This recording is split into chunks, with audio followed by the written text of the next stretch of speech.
Well, it's no secret that Rabbi Moshe Bamberger is among our favorite guests here at JM and the AM. He's got a brand new book, which I have trouble holding. That's how big and heavy and incredible this book is. It's entitled Great Jewish History. Major events from creation until today is seen through the eyes of Torah personalities. For those of you who were tuned in early this morning, I've already addressed with Rabbi Bamberger the 1967 Kotel Harabayit preference that I have and that the staff of the Nachum Siegel Network has been obsessed with for the last 40 years. So we've gotten that out of the way. I want everyone to note he was very receptive to our comments, very, very receptive, as you'd expect, because Rabbi Bamberger is an absolutely amazing person. Anyway, those of you who go to ArtScroll.com to get the brand new book, make sure to use promo code RADIO. Go to ArtScroll.com, make sure to use promo code RADIO. And this is an amazing Hanukkah gift, coffee table book. I can't recommend it highly enough. Rabbi Moshe Bamberger, a pleasure to welcome you back to JM and the AM. Nachum, it's an absolute pleasure to be here again and again, and I love spending time with you. I appreciate that. I don't know how you do this. The research that's required to put together an almost 400-page book on major events in Jewish history. You know, earlier we were discussing the whole thing with the book in 1967, et cetera. So one of the things I said was that we always had this dream here at JM and the AM to create one of those like NCAA brackets of most important events in Jewish history. And we always said the automatic 4 seeds, the automatic 4 number 1 seeds have got to be like, Yetzias Mitzrayim and Matan Torah, and I mean for us certainly, creation of the state of Israel and building of the Beis Hamikdash. There's almost automatically, but you don't leave it to 4 or 64. You have countless incredibly important events that have happened in our history, and the research on this must have been insane. You sometimes downplay it, but I have to assume that you were just completely obsessed with this topic for months. Yeah, it's pretty accurate. I was definitely, I had to get reintroduced to my family at the end of the project. And it was definitely a big job and a big undertaking, but it was a labor of love. And when you do something that you love doing, you don't even count the hours and you don't even notice all of the the exertion that goes into it, because it's truly what I love doing. So I'm very lucky. Look, and the artwork and pictures, phenomenal. And I assume, you'll tell me if I'm wrong, because so many, you've made books of different sizes and you've dominated the miniature book space. Can I assume that a book like this, because of its size and how thick it is, you had no choice but to make it into a really, heavy coffee table book size? Yeah. We dominated the space of the smaller books. But Baruch Hashem, we also dominated the coffee table books. We have about 6 in all now of the large coffee table books. I didn't even realize. We have, and you've interviewed me for probably all of them, actually. The letters and the speeches, the journeys, the classics, the treasures, different, covering the Gedolei Yisrael from different angles. But this is a very unique book. This is a book that really was always a dream of mine, because I love history, but I always felt that there was a gaping hole in the genre, in the sense that, history requires like a pirush, just like, the Torah requires. You can't just read Chumash and without Rashi, without any of the Mefarshim, because you would be grossly misunderstanding it. So when, history itself also requires commentary, because without commentary, we could totally get the wrong ideas. So what I did was that I took, like you said, every major event, not just in Jewish history, but in world history. Right. And I added, first I wish I could show your listeners what the actual layout of each spread is, but basically it's a headline, as you pointed out, that I stand corrected about the headline about the 1967 war, and I apologize profusely for that, Nachum. No problem. But the trust me, most people don't make an issue of it.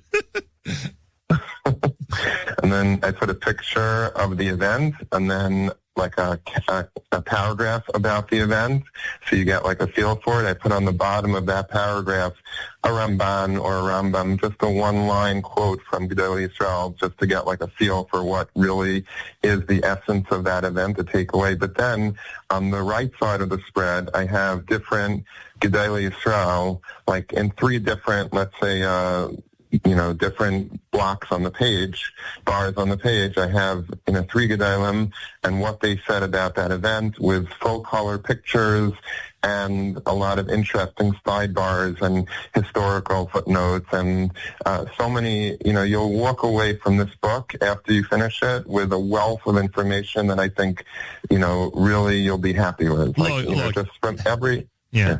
No, I'm sorry. Go ahead. No, I was going to say that first of all, the fourth number one seed for us was Kibush Eretz Yisrael, so that you have on page 100, just to clarify that.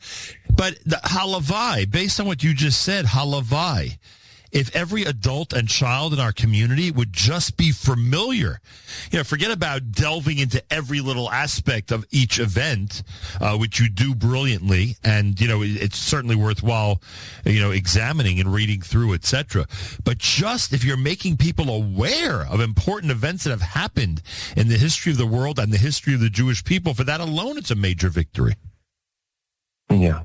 Yeah, Baruch Hashem, we have on the top left-hand corner, we have the year that everything happened. So you'll be able to get really like a panorama of history and be able to fit a lot. Everybody knows Hanukkah, right? We're right upon Hanukkah now, a few days from now. Yeah. Everybody knows Hanukkah. Everybody lights them in there. Everybody talks about the Maccabees.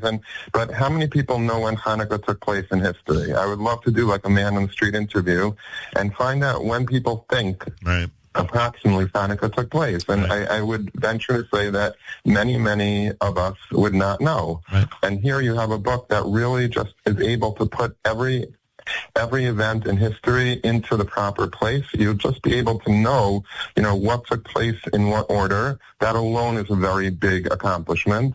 Plus you get, so much more, a million pictures, all colorized.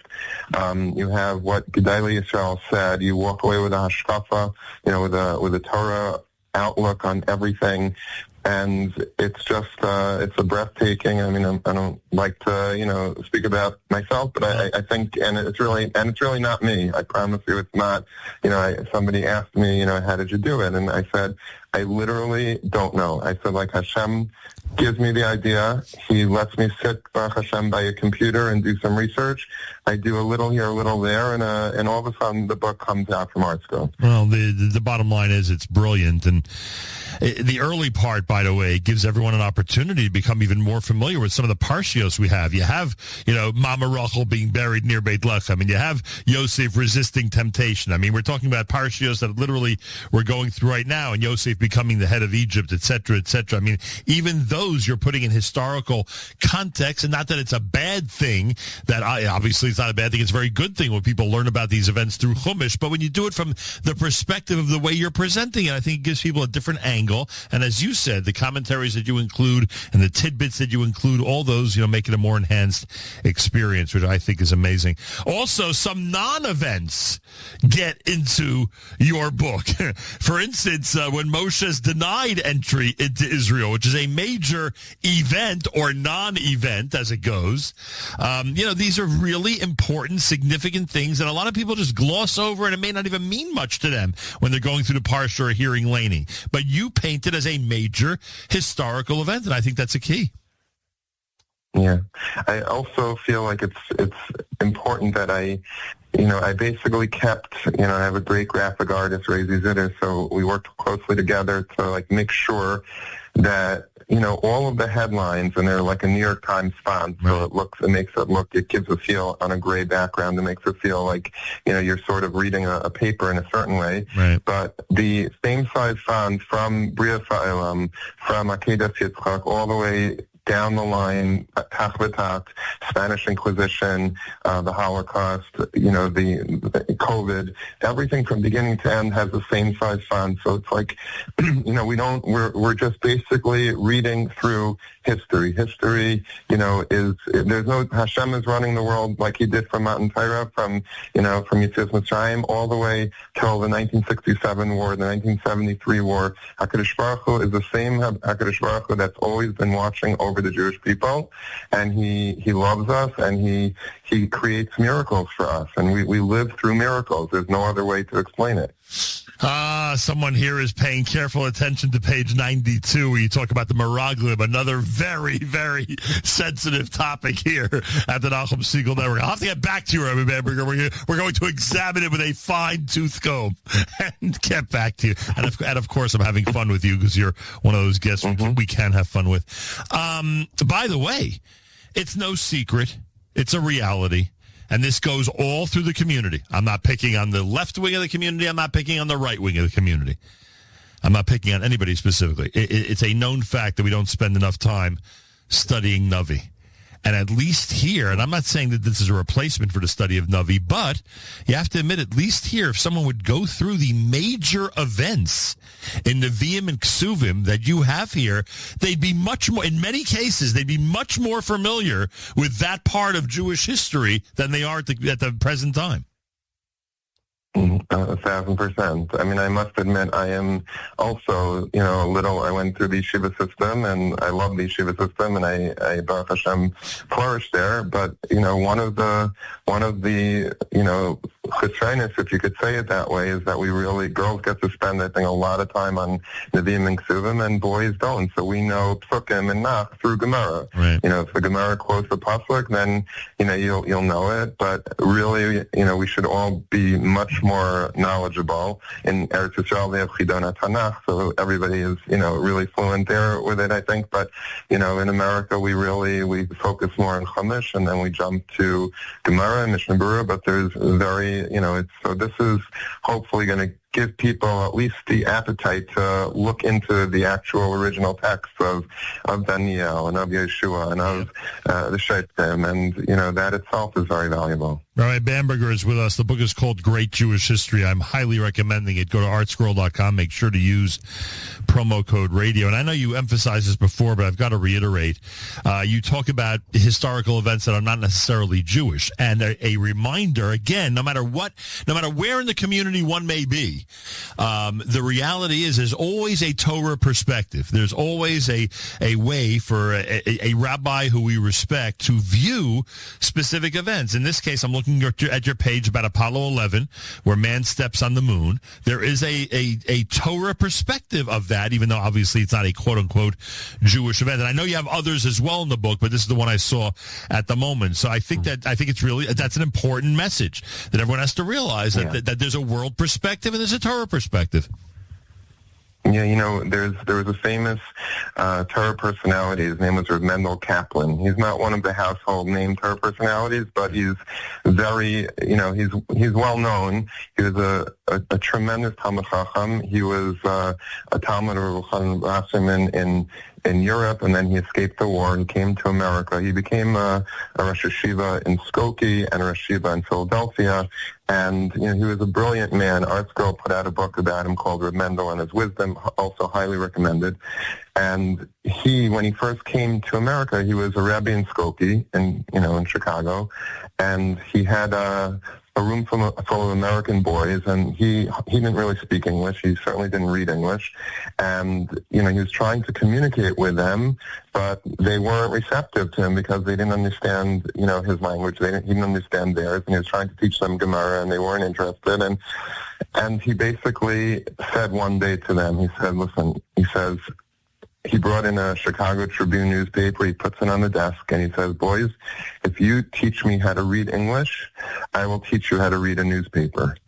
And what he meant by that was that, that he had to learn English, but he wanted to teach them that every event in not just Jewish history, but in world history, you take any event that's happening today in any part of the world, if you have a Torah view and, outlook on things, you'd be able to understand it in a way that's unique and is accurate. We see everything through the eyes of some writers in the New York Times or the New York Post or whatever, and we're not, so we get their slanted, very biased perspective on news, right. And we don't we don't understand what's really going on behind the scenes. And, some of those Talmidim that he had ended up being, besides for great Talmidei Chacham, they were great historians. One of them, the most notable of them, was Rabbi Wein, Zechariah Lebracha. He became a noted historian, and one of his great contributions was he was able to take events in history and really bring them to the masses through all of his tapes and all of his shiurim and all of his, and this is something that he gained from Mendel Kaplan and his brilliance in showing the boys how to understand every event through the eyes of Torah. Amazing. Absolutely amazing.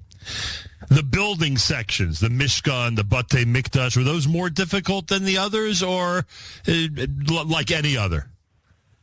No, I think they were like any other because, when I had so much to work with because, there's a lot of commentary, there's a lot of mefarshim that speak about all these events. Good point. It was, the Navi section, I think, for me was a little bit more challenging just because there's fewer medrashim and fewer maybe gedalim that weighed in on that. We don't have as much in terms of commentary to Navi. I'm not just talking about the early commentators, I'm talking about even the most recent commentators.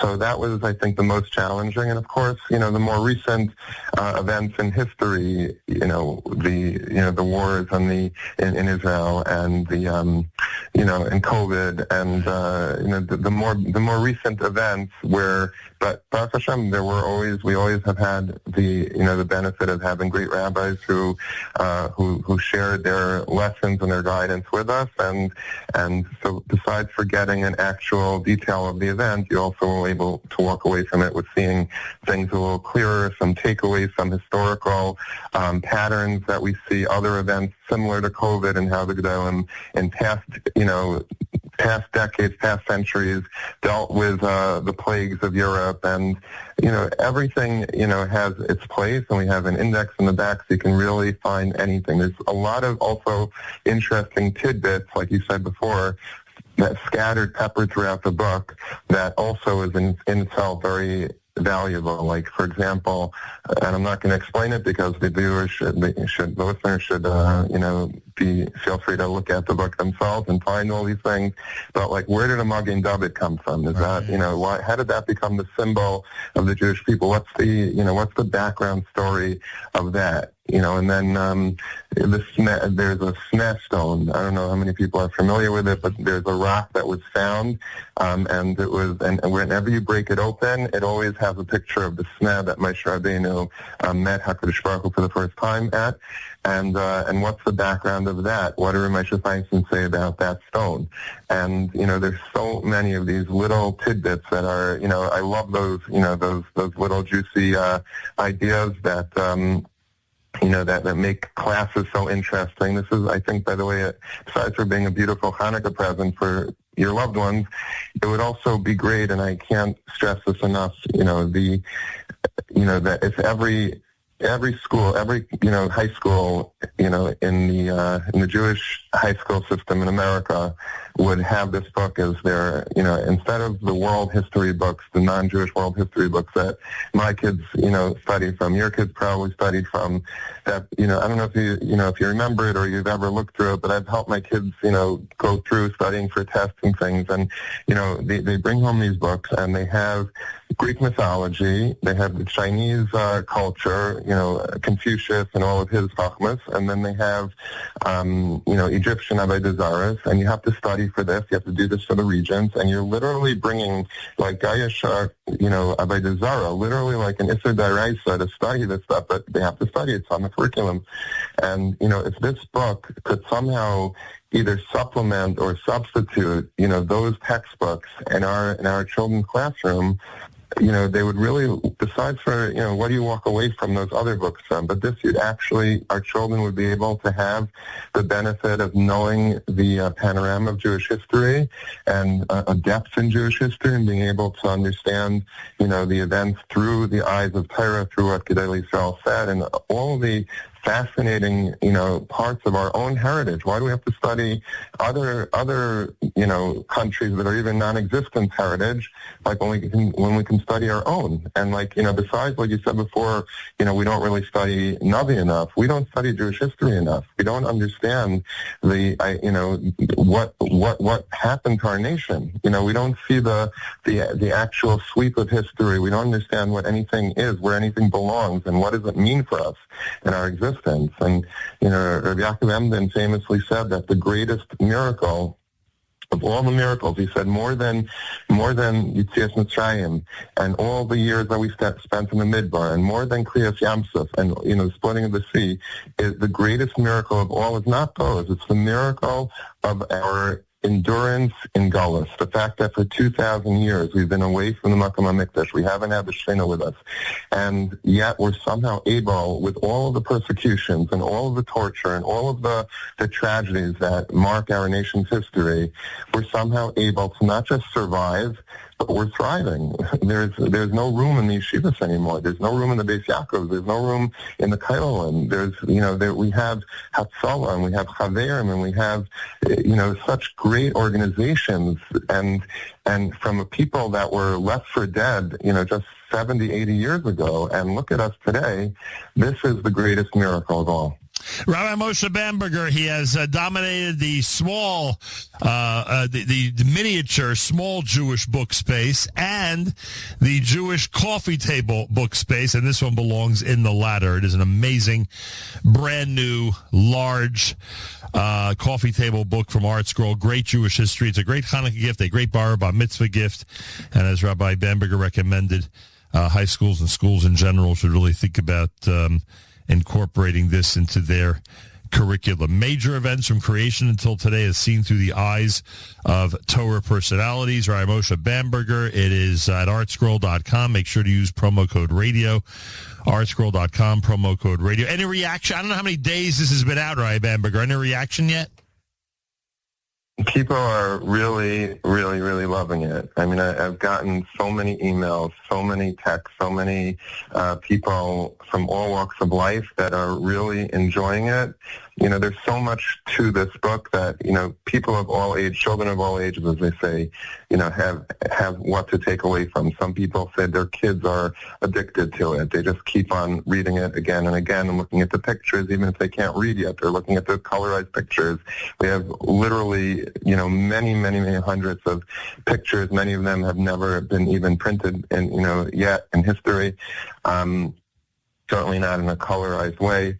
And, there's so many aspects from great Rosh Hashivas to the smallest of children, everything in between. We have, people are really appreciating it. This is really what they describe as a game changer. There's something like you can actually have in one volume the entirety of Jewish history from creation until today and get a really good Torah viewpoint, and with all the gifts, with all the benefits, on the side, in the tidbits and the pictures and like you said, all of the important events of history, but everything in one volume. And, it's really, I really believe that if you would bring this into your house, you'd bring bracha into your house, because, there's no greater bracha than the gift of knowledge and the gift of understanding one's own past and one's own future.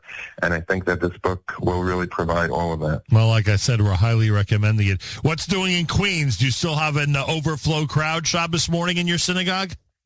Yes, but you promised that you'd come back and speak by Shalosh Shudas in Lander College, and I'm going to hold you to that. And you're serious about that? I really appreciate that. Absolutely. Thank you very much. You have to go back to your daughter, I think, for Shalosh Shudas, but we tried. Well, no, I'm going to try my best. I take that invitation with tremendous humility and with the intention of hopefully actually making good on it one day. Rabbi Moshe Bamberger, everybody. Great Jewish History is the name of the book. Go to artscroll.com and enjoy. Perfect for Hanukkah. Great gift in general. It's a coffee table book that will enhance your home. Rabbi Bamberger, I take this opportunity to wish you a Freilich in Hanukkah, Chag Urim Sameach, and thanks so much for joining us this morning.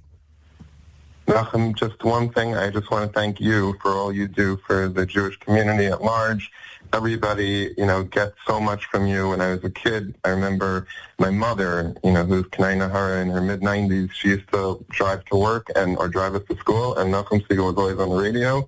And, from then on, you've given Klal Yisrael so much positivity, so much chizuk, so much ruchnius and enjoyment, and seeing you have your heart is genuinely full of love, and it comes through so clearly for Medina Yisrael, for Klal Yisrael, for the Torah Yisrael, and I just want to wish you many, many years, to keep doing exactly what you're doing. Don't ever think of changing, because you're doing perfect. Oh, mate, thank you so much. We were wondering how you were raised so well. Now we know the secret, JM and the AM. Exactly.